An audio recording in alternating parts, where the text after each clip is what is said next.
আছেন জিজ্ঞাসা করতেছি, এটা মাহফিল কি শান্তিওয়ালার মাহফিল না লালাজুলের মাহফিল?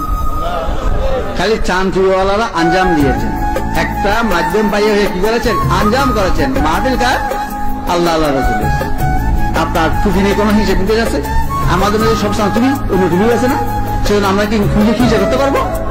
আপনার টুপিকে হিংসা করা, রসুল পাকের সুন্নতকে হিংসা করা, রসুল পাক সাল্লাল্লাহু আলাইহি ওয়াসাল্লামের আপনার টুপি কি করা, হিংসা করা। কোনদিন কোন তরিকতে যে টুপি হোক না কেন রসুল পাকের সুন্নত, সেজন্য কোন টুপিকে আমরা হিংসা করবো না। বুঝতে পারছি কিনা? আমাদের বুঝতে হবে, বুঝে দেওয়া দিন আহলে কামের সদকা। আমাদের এই টুপির কিছু বৈশিষ্ট্য আছে, আমার টুপির মধ্যে বৈশিষ্ট্য আছে। কি আছে? সর্বপ্রথম আমাদের ইসলামের 5টা স্তম্ভ আছে, 5 কালমা আছে, 5 ওয়াক্ত নামাজ আছে, 5 পাঞ্জাতন আছে, আছে না?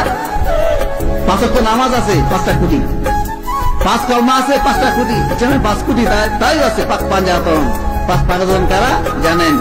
বলেন। আবার আমি বলি আপনার 5 পাঞ্জাতন মানে হুজুর পাক সাল্লাল্লাহু আলাইহি ওয়াসাল্লাম, হযরত আলী কুলওয়াজহু, হযরত ফাতেমা রাদিয়াল্লাহু আনহা, ইমাম হাসান, ইমাম হোসেন, 5 পাঞ্জাতন আমাদের মাথায়। টুপির কোনো হিংসা আছে আপনার? আর ছাত্র থেকে আসলো আপনার মুসলমানদের প্রতীক, মুসলমানদের নিশানা এই 4। বুঝে আসছে কিনা? মুসলমানদের যত হিসাব নিকাশ সব সালের হিসাব। রোজা রাখেন, কোরবানি করেন, হজ করেন, রোজা রাখেন, আপনার সবে কদর, শবে বারাত, শবে মেরাজ, মুহররম, আপনার সব কিসের হিসাব করি আমরা? সব সালের হিসাব। সাথে হিসাব নাই আপনার, সেজন্য এই 4টা আমাদের মাথায়, আমার মুসলমান হিসাবে প্রতীক হিসাবে আমাদের মাথায়। সেজন্য আচ্ছা মাদ্রাসা করলাম, মাদ্রাসা পপুলার নাই।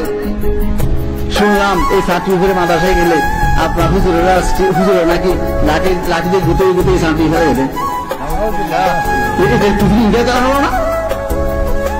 আপনার লাঠি দিয়ে গুটাইয়া কি করে তুমি ফেলে গেলে।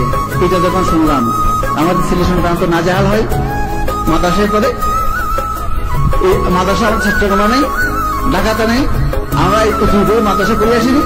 আমার ছেলে মেয়েরা পড়ো নাই, আমার ভাইয়েরা পড়ো নাই, আমার নয় তৈরি ছিল ভাইয়েরা স্কুল মাদ্রাসা যায়নি। খালি বরিশালে কি তুমি আপনার খারাপ হয়ে গেল, নাজায়েজ হয়ে গেল।